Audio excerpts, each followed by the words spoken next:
Hey guys, welcome back to the channel. In today's video, what we're going to talk about is the overall state of the market, where I think that it's going to head moving forward, some signs to watch out for, and just really in general my overall outlook of where we go from here. So just to reiterate, guys, I'm not a financial advisor. Make sure that you do your own research before investing in a stock. Also, if you find value in today's video, smash that thumbs up button, subscribe to the channel if you enjoy our content, and also hit the notification bell. That way YouTube can let you know every time we release new content. So other than that, guys, let's dive right on into it.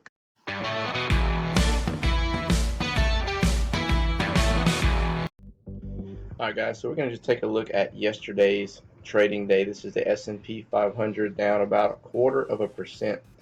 Dow Jones about less than 1/4%. We're down, and NASDAQ almost down 0.5%. And you can see each of them basically fell off in the morning, had a decent tried to recover throughout the afternoon. Okay, so we're going to kind of just look at the charts here in a second, and we're going to see what they're telling us as far as the technical aspect of things.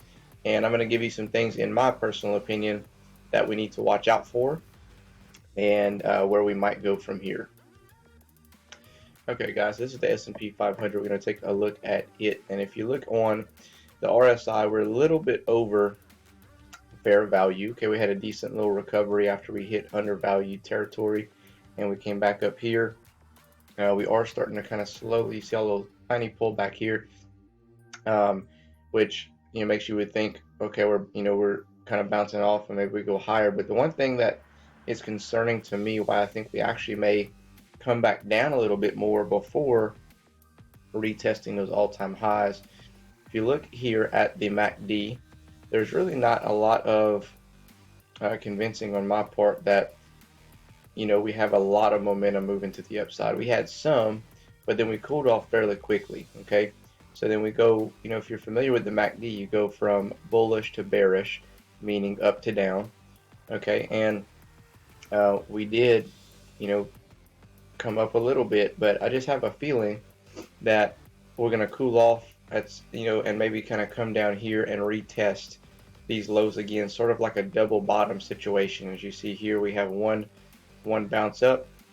I think we're going to come back down and maybe even test it lower before making our full recovery and pulling back up towards that upside, okay, and retesting those all-time highs. Now, I can be 110% completely wrong, and I really hope that I am, because my portfolio has been just, quite frankly, kind of just depressing the past couple of months. I say depressing, it just pretty much has been the same for 2 months. As we go down, we go up, we go down, we go up, and I can be up one day big, and then I'm down again. Now I'm back exactly where I started. Or like yesterday, I'm down a little bit, and today we could bounce up a little bit, and I'll be right back where I was. So it'd be nice to get some type of confirmation that we're moving up, and I'm gonna go try to bust through this all-time highs, but it's hard to do that. Every time you hit a new all-time high, you usually do see some cooling off in a stock or a particular index from that particular time point. So our current support right now is going to be $3,995.29 overall support. If we want to stay and hold that SMA line, we want to basically stay about a little over 4,000 on the S&P. So if they fall down to about $4,034 and it bounces off, that's a good sign. Okay, as long as we hold. If we fall below it, that can get a little bit more scary. You'll see a lot of volatility. You'll see the VIX rising. You'll see UVXY popping, and you'll see some people starting to kind of panic. But I'm going to use that as a buying opportunity if that happens. Our key resistance will obviously be the all-time high of 42.3804. Okay, so if we get back up there, just keep in mind, if we have a huge run to the upside here from this point, chances are we're going to get rejected. Okay, if we pull back, run up, pull back, run up, pull back, and then on this pullback here, have a good chance of busting through. But we're not just going to go straight up and continue up. Okay, whatever goes up always does come down, so keep that in mind. So what's causing this? Well, a lot of our tech plays are selling off right now, and that's the majority of what was kind of carrying the load this past year. You have Tesla, Apple, Facebook, stuff like that. So just keep an eye on those, and just use, in my opinion, use these as buying opportunities, but just be really careful. Okay, I did buy into Tesla last week, and I talked about them this week on my Sunday night stock pick video.